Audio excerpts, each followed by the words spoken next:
السلام عليكم. ازيكم عاملين ايه؟ يا رب تكونوا بخير. كل سنة وانتم طيبين، وكل سنة والأمة الإسلامية جميعا يا رب بالخير. وإن شاء الله كده السنة الجاية نكون جميعا كده إن شاء الله على جبل عرفات. قولوا آمين. أبص بقى، احنا قلنا ايه؟ نعمل بقى عيش، رغيفين عيش كده علشان خاطر العيد. احنا دايما بنحب على دخلة العيد كده نعمل العيش الفلاحي بتاعنا دون. بصوا شايفين ما شاء الله. بصوا العيش تحفة جدا جدا صراحة، ربنا ريحته كده يعني يتاكل حاف. عايزة اقول لكم ان انا كنت عاملة 6 كيلو عيش، 6 كيلو دي. لكن للأمانة يعني انا ما كنتش قادرة خالص، انا يعني كنت تعبانة شوية. فانا عشان اوريكم بس يعني يعني طريق العجن ازاي، او انا عجنت 2 كيلو. انا بوريكم دي اهو 6 كيلو. كل كيس فيه 2 كيلو. فانا هعجن معاكم 2 كيلو بس، وال4 كيلو التانيين اختي هتعجنهم عشان انا ما كنتش قادره خالص، يعني هي ما كانتش عايزه اعجن خالص انا. لكن بس انا قلت اعجن عشان اصور معاكم كده واوريكم. تمام. هنا زي ما انتم شايفين كده، هنا معلقه خميره كبيره دوبتها كده مع شويه ميه دافيه. وزي ما انتم شايفين كده انا نزلت معاهم كمان بمعلقه من السكر، ونزلت بمعلقه كبيره من السكر، ونزلت هنا بمعلقه صغيره من الملح. كده انا بنزل بالميه. هنا الخميره اتاكدنا ان الخميره بتاعتنا ما شاء الله شغاله ونشطه كده. هعجن بقى زي ما انتم شايفين كده. بصوا، بتحاولوا يعني لما تيجي تعجنوا العيش بلاش تدلوا ايه، يعني بلاش تنزلوا كده بالميه حبه صغيرين بحبه صغيرين، لا انزلوا بكميه ميه كده زي ما انا بعمل كده. يعني في ناس بتدلق شويه بشويه كده العجين بتاعنا، او العجين بتاعه تحس ان هو فيه كتل كده، يعني او بمعنى اصح بيكلكع كده في ايدينا. لكن لما ننزل بالميه كده على طول ما شاء الله كده العجين بتاعتنا بتبقى ما شاء الله اللهم بارك كده حلوه جدا. اهم حاجه بقى في العيش بتاعنا ايه؟ العيش الفلاحي دون، او العيش المصري، او العيش المرفوع زي ما بيسموه. العجن بياخد عجن، لازم يتعجن كده ما شاء الله يعني. بياخد فتره كده عجن، ده اللي خلاني ما قدرتش اعجن ال6 كيلو مع بعض. بصوا كده بنعجن فيه ونطب فيه. احنا كان الله يرحمك يا ماما كانت دايما تحب تطب العجين كده، وكل طبة عجين تقول ده على وش عبير، على وش محمد كده. بقى فاهمينها كلنا. والله العظيم كل حاجة كانوا بيعملوها كانت ما شاء الله عليهم، كان كلها خير وبركة. ربنا يرحمهم جميعا يا رب. المهم زي ما انتم شايفين كده هنا خلاص عجننا كويس جدا، سيبناها بقى لحد ما خمرت معانا خالص. العجين خمر معانا وطبعا ريحته بتبان جدا.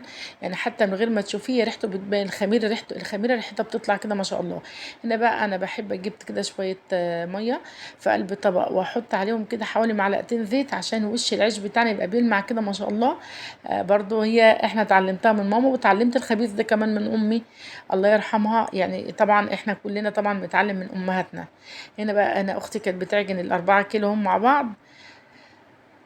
وزي ما انتم شايفين كده برضو زي ما قلت لكم كده، احنا العجين كده بيطب، كل طبه كده مع العجين بتخلي العجين بتاعنا ما شاء الله يديكي احسن نتيجه للعيش.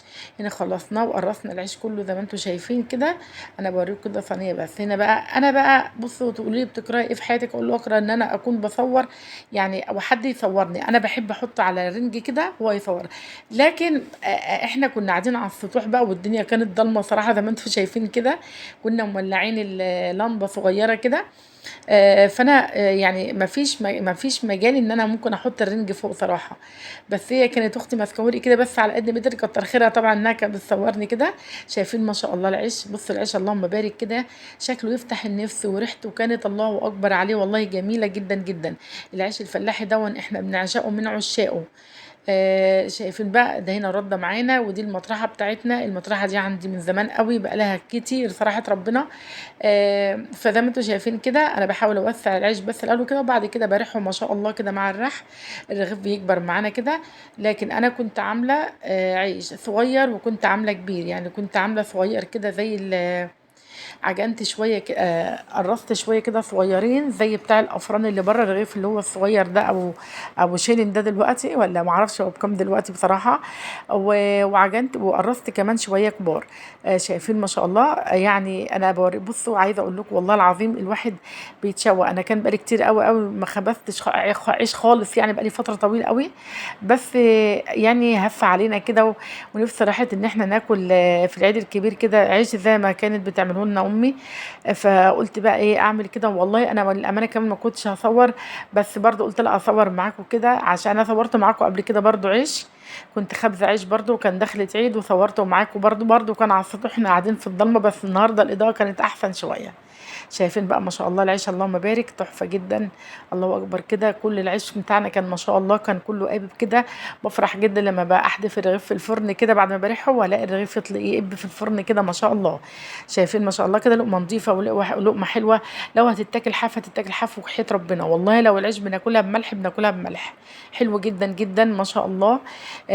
حاولوا تجربوه، لو ما مش بتعرفوا تريحوا ممكن يعني تخلي العجينه بتاعتنا يابسه شويه، وتفردوه تقرصوه كده وتفرسوه تبططوه يعني كده على على الترابيزه على الطبليه بتاعتكم.